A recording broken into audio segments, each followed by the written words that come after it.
Ever wonder why you can't look away from a car crash or a news story about one? Why, even when you know the news will stress you out, you find yourself watching it constantly anyway? You're not alone. Our brains are hardwired for threat detection, but what happens when that wiring gets exploited by endless cycles of negativity?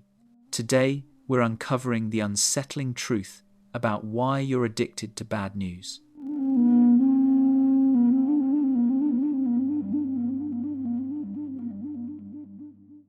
Let's start with a question. When was the last time you checked the news? What was the ratio of negative stories to positive ones? Most likely, the bad outweighed the good. And here's the disturbing part. You probably sought it out. You scrolled, you clicked, you consumed, even though you knew it would make you feel worse. This isn't a moral failing on your part. It's biology. Your brain has what psychologists call a negativity bias, an evolutionary adaptation that prioritized survival over happiness.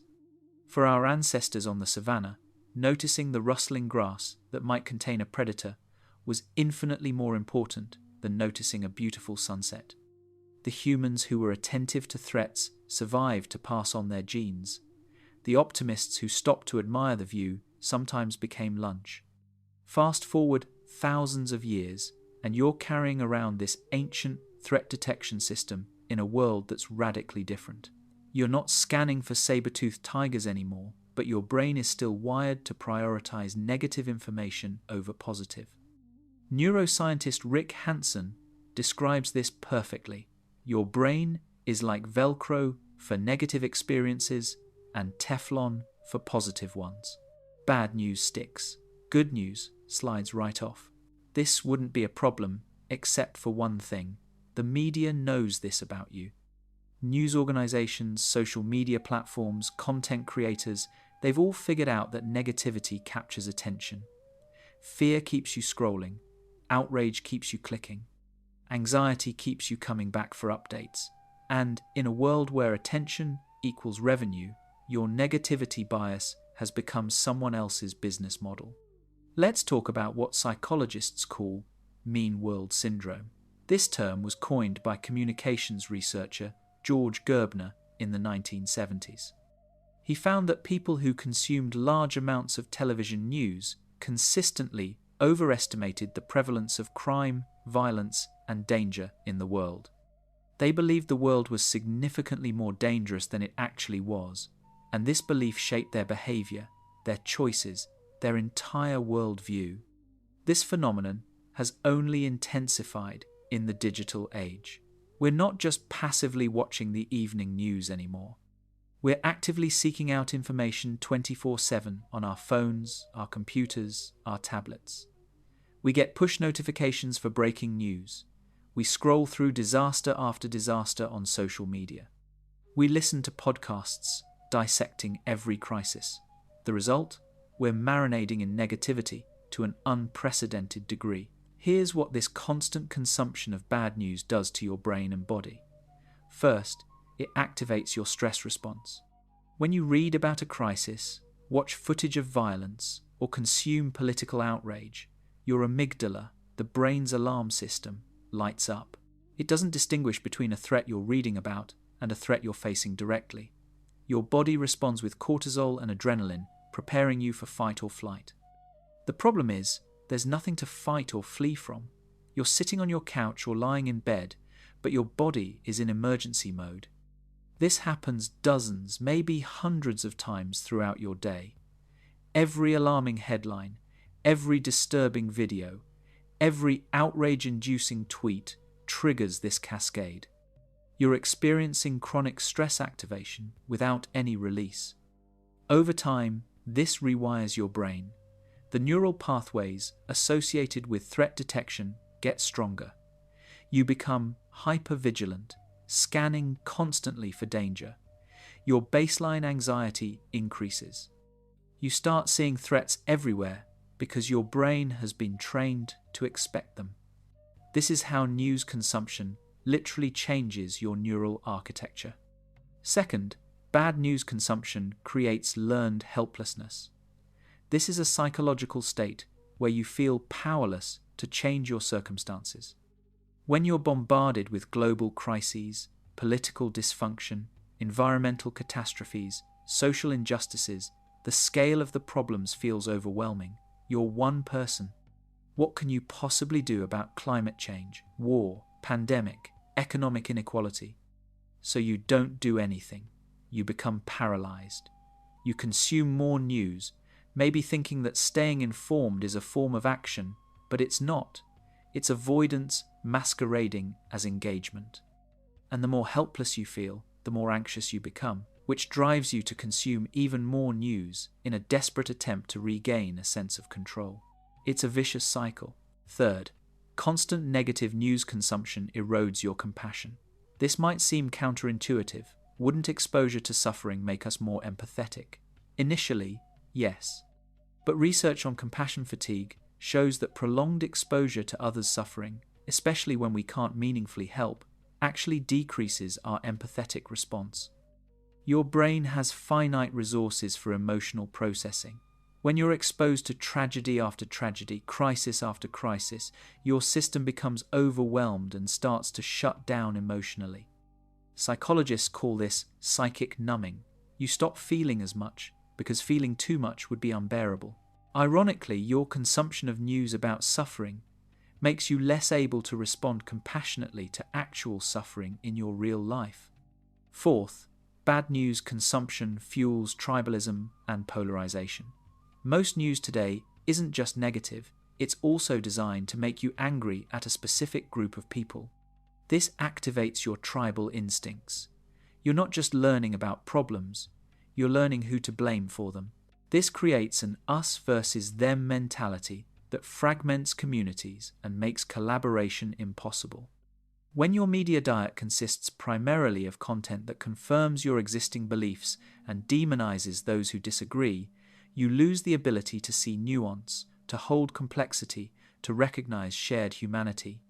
You become more certain, more righteous, more convinced of your side's virtue and the other side's malevolence. This doesn't make you better informed. It makes you more entrenched and less capable of dialogue. Fifth, and perhaps most insidiously, constant bad news consumption distorts your perception of reality. We touched on mean world syndrome earlier, but let's go deeper. When most of your information about the world comes from news sources, and most news coverage focuses on what's going wrong, you develop a fundamentally skewed worldview. You believe crime is rising when it's actually falling in most places. You believe the world is getting worse when by many measurable metrics it's getting better.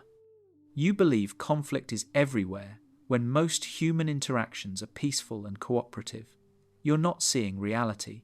You're seeing a curated feed of anomalies and exceptions presented as the norm. This matters because your beliefs about the world shape your choices. If you believe the world is dangerous, you'll be more fearful, more protective, less trusting, less open. If you believe humanity is failing, you'll be less motivated to contribute. Your distorted perception becomes a self-fulfilling prophecy. So why do we keep consuming bad news despite these costs? Beyond the negativity bias, there's the illusion of knowledge. Consuming lots of news makes you feel informed, which feels like control. But there's a difference between being informed and being knowledgeable. You mistake exposure for expertise. There's also social signaling. Being up to date on current events is seen as a marker of intelligence. You don't want to be the person who hasn't heard about the latest crisis. And there's straight-up addiction. The variable reward schedule of checking for news updates creates the same dopamine response as gambling or social media likes. Your brain gets a little hit of stimulation with each check, reinforcing the behavior. Now let's talk about what you can do about this. The goal isn't to become uninformed, but to consume news strategically rather than compulsively. First, implement a news diet. Set specific times when you'll check the news, maybe once in the morning and once in the evening. Turn off news notifications. Unfollow breaking news accounts on social media. Reclaim your attention. Second, curate your sources carefully. Seek out sources that provide context and solutions, rather than just alarming headlines. Long-form journalism and explanatory content can help you stay informed without the anxiety spiral. Third, balance your information diet. For every piece of bad news you consume, actively seek out good news or progress. This counteracts the natural negativity bias. It's not about denying problems, it's about seeing the full picture. Fourth, distinguish between useful information and noise. Ask yourself, does knowing this enable me to make better decisions or take meaningful action? If no, you're just consuming anxiety fuel. Fifth, convert consumption into action. If you're genuinely concerned about an issue, do something. Donate, volunteer, write to a representative. Action transforms anxiety into agency and frees you from compulsive news consumption. Sixth, practice media literacy. Learn to recognize the techniques used to capture your attention. Notice when content is designed to make you angry rather than informed. When you can see the manipulation, you're less susceptible to it. Seventh, invest in local news and local action. National and international news can feel overwhelming. Local news is more concrete and actionable. You can actually influence what happens in your community. Eighth, cultivate countervailing experiences. Spend time in nature. Engage in creative activities. Connect face-to-face with people, which combats the mean world narrative with direct evidence of human goodness. Let me be clear, the world has real problems that deserve attention and action. But there's a profound difference between being informed enough to act effectively and being so overwhelmed by information that you're paralyzed. The media ecosystem profits from your anxiety. Your distress is their business model. Understanding this makes you discerning. You can choose to engage with information on your terms, rather than being manipulated by algorithms designed to exploit your neurobiology. Here's a radical thought. What if being perpetually upset about things you can't control isn't virtuous? What if the most ethical thing you can do is protect your mental health so you have the clarity and energy to contribute meaningfully where you can? You are not obligated to carry the emotional weight of every crisis. You are not a better person for being more anxious. Chronic stress impairs your cognitive function, your empathy, your ability to be useful. The hidden cost of constantly consuming bad news isn't just your mood. It's your perception of reality, your capacity for hope, your ability to connect, your sense of agency, and your effectiveness in creating change. Every minute you spend doomscrolling is a minute you're not spending building something, connecting with someone, or experiencing joy. The opportunity cost is staggering. So here's my challenge. For the next week, track your news consumption. Notice when you're seeking it out and how you feel after. Then experiment with one change. Maybe it's limiting checking to twice a day. Maybe it's unfollowing certain sources. Just one change, and notice what shifts. You might find you're more present, less anxious, more capable. You might realize you can be an engaged, informed citizen without being chronically stressed. The world needs you healthy, grounded, and capable. It needs your clear thinking, not your constant anxiety. It needs your action, not your doom scrolling. It needs you to believe positive change is possible. Breaking free from the bad news addiction isn't about ignorance or apathy. It's about reclaiming your attention, protecting your mental health, and choosing engagement over consumption. You deserve better. The world deserves a better version of you.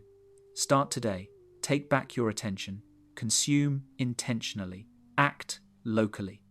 And watch what becomes possible when you're no longer carrying the crushing weight of every crisis that someone with an algorithm decided you should care about. Thank you for engaging with these ideas. I hope this exploration helps you create a healthier relationship with news and information. Thanks for watching. I'll catch you next time.